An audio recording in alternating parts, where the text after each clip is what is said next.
സൗദിയിൽ മയക്കുമരുന്ന് പരിശോധന കർശനമാക്കിയതോടെ നിരവധി പേർ പിടിയിലായി. ഖാത്ത്, ഹാഷിഷ്, മെത്താംഫെറ്റാമിൻ ഗുളികകൾ തുടങ്ങിയവയാണ് പിടികൂടിയത്. മയക്കുമരുന്നുമായി ബന്ധപ്പെട്ട് പിടികൂടുന്നവർ ഇളവ് പ്രതീക്ഷിക്കരുതെന്ന് നേരത്തെ മന്ത്രാലയം മുന്നറിയിപ്പ് നൽകിയിരുന്നു. സൗദിയിൽ മയക്കുമരുന്ന് വേട്ട കർശനമാക്കിയിരിക്കുകയാണ്. ഇതിന്റെ ഭാഗമായി പരിശോധനയിൽ സൗദി പൗരന്മാരടക്കം നിരവധി പേരാണ് പിടിയിലാകുന്നത്. അസീറിൽ കഴിഞ്ഞ ദിവസം മാത്രം പിടിയിലായത് 14 എത്യോപ്യൻ സ്വദേശികളാണ്.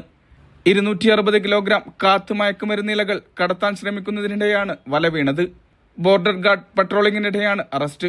28 കിലോ കാത്തുമായി മറ്റൊരിടത്ത് പിടിയിലായത് 4 എത്യോപ്യൻ പൗരന്മാരാണ്. അസീർ മേഖലയിൽ നിന്ന് കാത്തുമായി പിടികൂടിയത് സൗദി പൗരനെയാണ്. 11 കിലോ കാത്താണ് ഇയാളിൽ നിന്ന് പിടികൂടിയത്. മറ്റൊരു എത്യോപ്യൻ സ്വദേശി പിടിയിലായത് 80 കിലോ കാത്തുമായാണ്. ഹഷീഷ് വിൽപ്പനയ്ക്ക് ശ്രമിച്ച മറ്റൊരു സൗദി പൗരൻ പിടിയിലായതും അസീറിലാണ്. 2 പാകിസ്ഥാൻ പൗരന്മാരെ പിടികൂടിയത് 1.5 കിലോ മെത്താംഫെറ്റമിൻ ഗുളികകളുമായാണ്. നർക്കോട്ടിക് കൺട്രോളിന്റെ നേതൃത്വത്തിൽ ജിദ്ദയിൽ നിന്നാണ് ഇവരെ പിടികൂടിയത്. അൽബഹ മേഖലയിലും ഗുളിക കടത്ത ശ്രമം പിടികൂടിയിട്ടുണ്ട്. മയക്കുമരുന്നിനെതിരെ സന്ധിയില്ലാ സമരം പ്രഖ്യാപിച്ചിരിക്കുകയാണ് രാജ്യം. പിടിയിലാകുന്നവർ ദയ പ്രതീക്ഷിക്കേണ്ടതില്ലെന്ന് നേരത്തെ മന്ത്രാലയം മുന്നറിയിപ്പ് നൽകിയിട്ടുണ്ട്. Mishal Cherpulassery, media 1, Riyadh.